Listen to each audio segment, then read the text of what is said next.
kitab Nahu. Tak tahu tak tahu. Oh, ya Allah. Saya cakap tadi. Tak. Kitab Nahu. Matan Jurumiyah. Diceritakan, dikatakan Matan Jurumiyah, ulama yang mengarang Matan Jurumiyah, dia baling dia Matan Jurumiyah tu ke laut. Dia kata kalau kata kitab yang aku garang tidak memberi hasil, tidak memberi faedah, maka relai lah kita kata, hancur lah dia. Hancur dia kata balik. Kasnya sampai ke hari ini, walaupun ada mungkin setengah sebagainya tak berapa berkenan sangat, tapi itulah hakikatnya.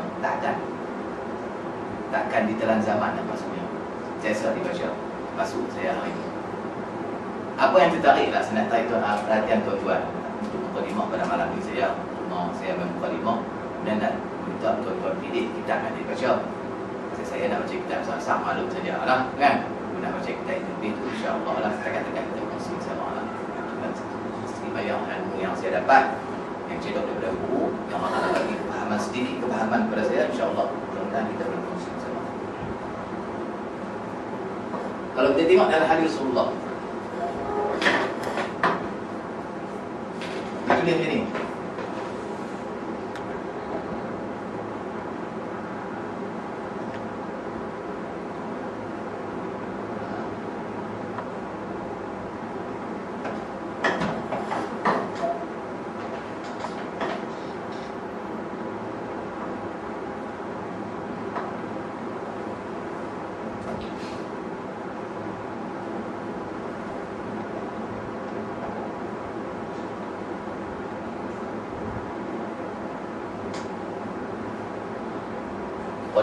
Qadimah.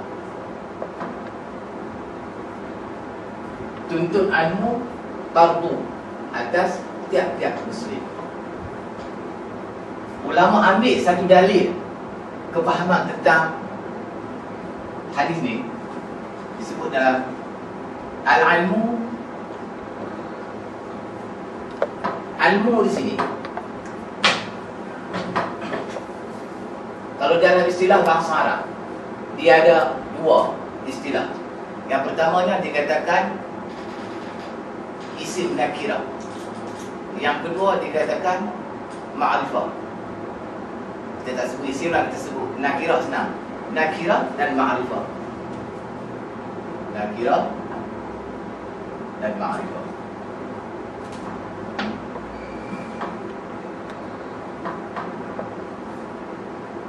Kalau kita faham antara nakirah dan ma'rifah, nakirah adalah lafaz umum, perkataan umum. Ma'rifah adalah perkataan khusus. Kalau didatangkan ilmu ni dalam perkataan umum, dia akan tulis macam ni.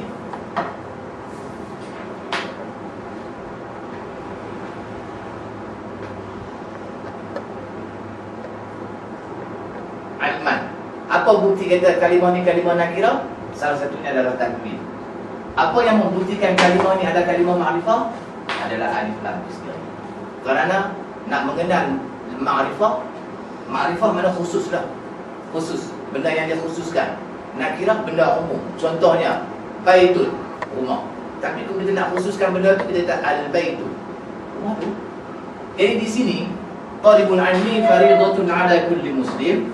Tuntut ilmu, ulama baca. Ulama kata di sini ada alif lam. Alif lam ni bukan nakirah, alif lam ni ada alif lam ma'rifah. Maka bila dia ni dikatakan alif lam ma'rifah, alif lam yang khusus, maka ilmu yang macam mana yang dia khususkan untuk kita supaya belajar, yang menjadikan fardu kepada kita. Mana fardu tu wajib, yang diwajibkan, yang diberatkan atas kepala kita. Maka para ulama membahagikan ilmu itu kepada tiga bahagi. Kita sini tauhid, fiqh, tasawuf.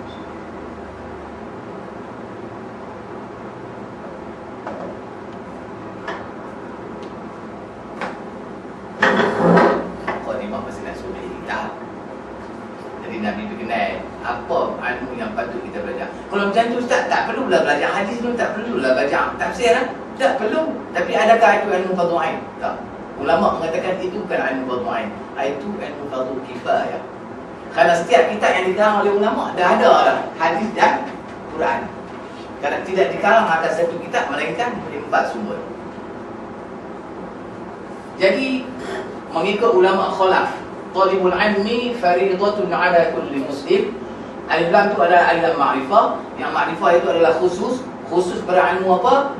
Khusus pada ilmu tauhid, khusus pada ilmu fiqh, khusus pada ilmu tasawuf.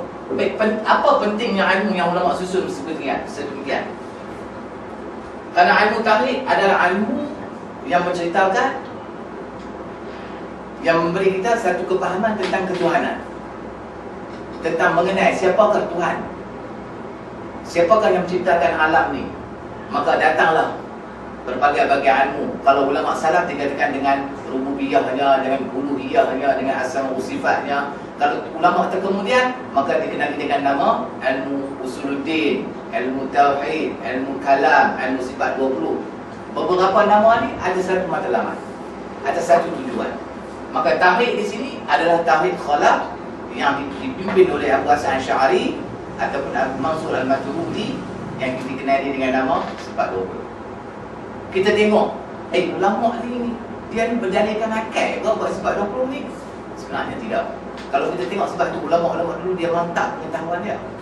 Kalau kita tengok dari segi pengambilan istinbat hukum yang diambil daripada ulama-ulama yang membentangkan ilmu kalam sebut.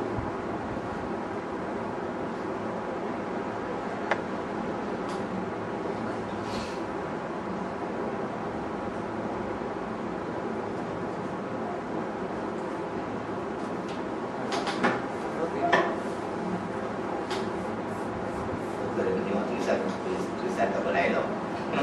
Boleh faham dah. Yang penting faham. Kalau cantik tak faham tak jadi juga dah. Tapi kalau tulis tak elok sampai tak faham pun tak jadi juga. Yang penting faham. Baik, Allah Ta'ala sebut dalam surah Al-Ikhlas, qul huwallahu ahad. Qul, katakanlah engkau ya Muhammad, huwa, dia, Allah ahad. Dialah Allah yang esa. Baik, kenapa dikatakan dhamir huwa, sedangkan lebih baik kita sebut qul Allahu ahad, katakanlah Allah itu esa. Tak perlu ganti nama. Huwa itu adalah ganti nama. Baik, kalau huwa itu ganti nama, huwa itu kembali kepada siapa? Huwa kembali kepada makrifah. Karena salah satu syarat dari makrifah, ada 6 syarat dari makrifah. Salah satu daripada 6 tu, yang pertamanya kita katakan tadi alif lam, yang kedua kita katakan dhamir. Ganti nama. Ganti nama yang dikatakan makrifah, yang kembali kepada inilah yang dikatakan huwa. Contoh untuk akal menerima, kita katakan saya dan Ustaz Yusuf pergi ke pasar, saya bersamanya. Nya tu siapa? Ustaz Yusuf. Nya tu adalah Ustaz Yusuf. Sebab apa kita kata nya?